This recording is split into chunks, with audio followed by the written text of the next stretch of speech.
నా బిడ్డ, భయపడకు, నేను నీ పక్కనే ఉన్నాను. నీ హృదయం ఈ మధ్య చాలా భారంగా ఉందని నాకు తెలుసు. నీ కన్నీళ్లను ఎవ్వరూ చూడకపోయినా నేను చూశాను. నీ ఒంటరితనాన్ని ఎవ్వరూ అర్థం చేసుకోకపోయినా నేను అర్థం చేసుకున్నాను. నా బిడ్డ, రాత్రి నిశ్శబ్దంలో నీవు ఒంటరిగా ఏడ్చిన ప్రతిసారీ, నీ గుండె వేగంగా కొట్టుకున్న ప్రతి భయక్షణంలో, నీ చేతులు వణికిన ప్రతి అనిశ్చితిలో నేను నీ పక్కనే నిలబడి ఉన్నాను. భయపడకు.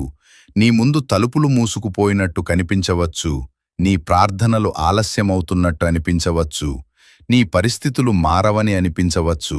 కాని నేను పనిచేస్తున్నాను నీకు కనిపించని మార్గాల్లో. నీకు గుర్తు ఉండాలి, నీవు ఒంటరిగా యుద్ధం చేయటం లేదు. నీ బాధను నేనే మోస్తున్నాను, నీ కన్నీళ్లను నేనే తుడుస్తున్నాను. నా బిడ్డ, నీ భయాలు నీ భవిష్యత్తును నిర్ణయించవు.